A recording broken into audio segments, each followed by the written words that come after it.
That was a more normal clapping. All right. Thank you, everyone, for coming to my tech talk. Today, I'm going to talk about distributed consensus protocols. More specifically, I'm going to talk first about what they are, and then why we need them. And then after that, I'll cover what protocols have been built to achieve distributed consensus. And finally, I will demonstrate some examples of how distributed consensus protocols have been implemented in industry products. So let's begin with some definitions. In this context, distributed just means many nodes. Consensus just means agreement. And protocol is a way of doing things. So a distributed consensus protocol is simply a way of getting many nodes to agree. In our case, you can think of a node as a database. So it's a way to get many databases to agree on the same thing. So why would you need many nodes to agree, you might ask? Why would you need many databases to agree? Well, consider the following. We have an ATM with some account balances. James is, spent too much money on gochujang bowls in K-Town. And Jerry has a bunch of money. Now, say a tsunami comes along, wipes out the data center. Both James and Jerry are screwed. So you might think we could invent some sort of consensus protocol of our own to copy this data in 3 databases and keep those databases identical. We want to ensure that the nodes are consistent so the ATM doesn't get confused. So maybe we'll connect to the one on the left to read from it, and then we'll just write to all 3. And if the one that we're reading from dies, we'll just go to the next one. But consider the following. Say the middle database falls asleep, power went out, something like that. And then James comes along, he takes out his last $20, and then James goes away, database wakes back up, and the database on the left dies, another tsunami. Now the ATM is faced with this decision. Which database should it read from? On the left or one on the right? We know one is accurate, one's not, but the database doesn't know, or the ATM doesn't know. And this is what we call the state machine replication problem. The state machines, in this case, the databases, have not replicated properly, and the client, in this case, the ATM, does not know which one to choose. Luckily, some people have developed some algorithms to deal with this problem. The 2 most popular are called Paxos and Raft. Raft has a great logo, Paxos does not, but that is not the only difference, as we'll see shortly. So Paxos was developed by this guy, Leslie Lamport, between 1990 and 1998. And it has been used, as we'll see later, in a number of different products, but it is considered extremely hard to understand. In fact, the entire thing is written in the context of a Greek myth. So you have to not only decipher complex math, but also understand a bunch of Greek analogies. And as you'll see in this excerpt, there's actual Greek in the paper, which makes it, not only is it complex, but it's quite hard to understand. So 2014, some people from Stanford developed a consensus algorithm called Raft, which is in most respects almost identical, but it is far, far easier to understand. And it does have one significant difference in the way that it elects leaders, which we'll get to later.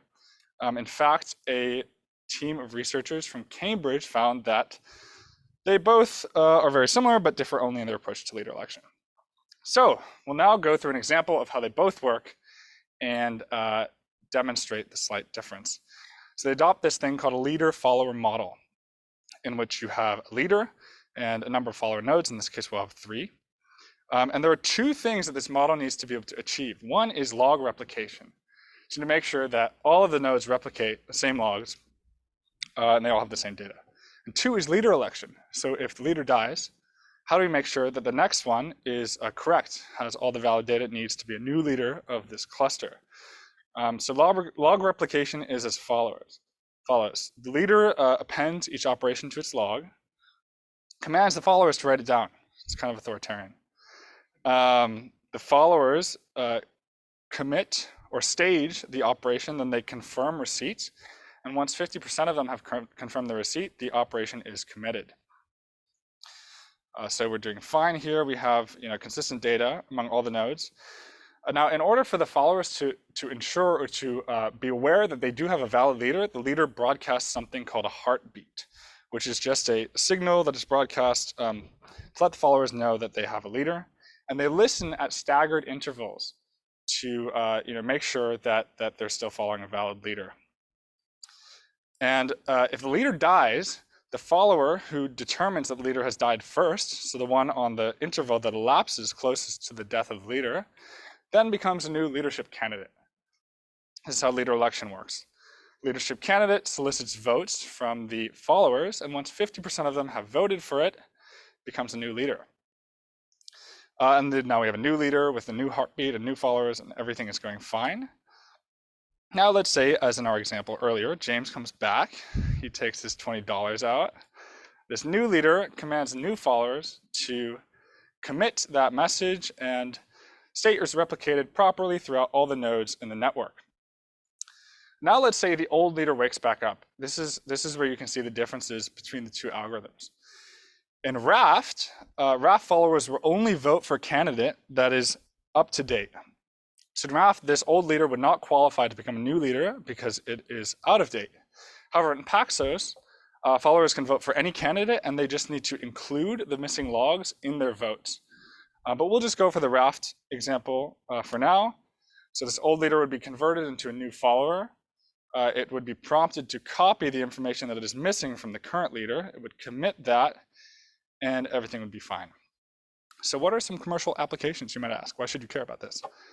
Well, it is used in a number of popular products. Google Cloud Spanner utilizes it for replicating state across global data centers, Cosmos DB, IBM, Zookeeper, Cassandra, WeChat.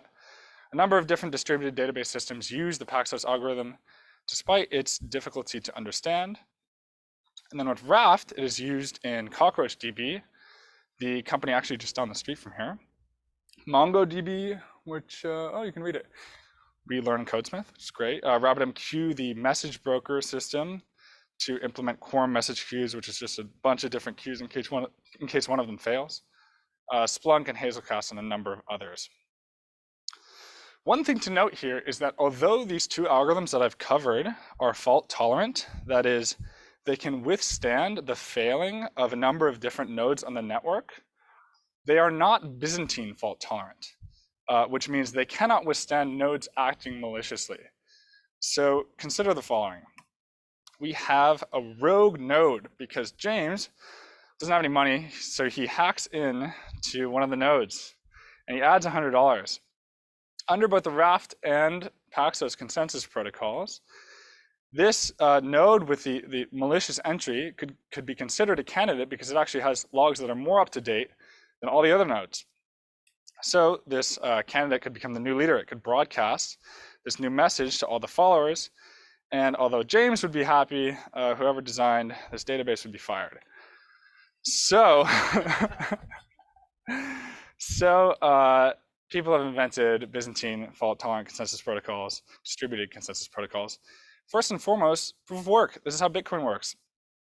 In order to propose a new transaction to the network, a node has to do a significant amount of computational work in order to make that transaction valid. If you haven't watched it, the 3 blue 1 brown video on YouTube is incredible.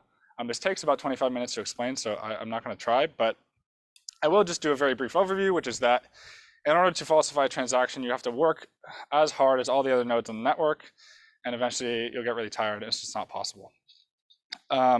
Another example of a distributed consensus protocol that is Byzantine fault tolerant is proof of stake.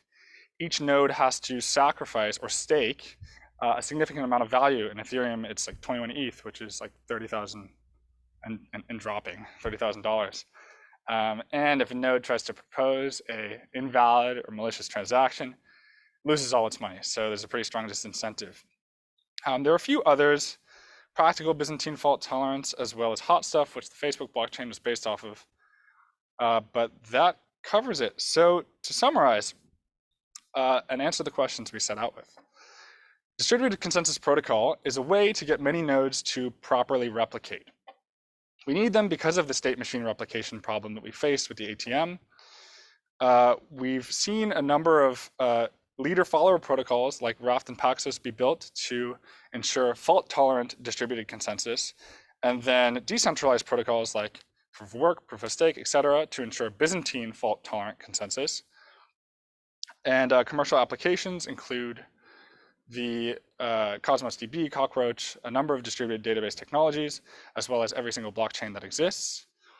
And I think you should care because much of today's modern distributed internet infrastructure is predicated on these simple yet brilliant algorithms, as well as any sort of digital scarcity that exists in the form of blockchains. So my works cited are here, as well as here. And yeah, any questions? Cool. Oh, yeah, good. Thanks. Thanks for listening. Appreciate it.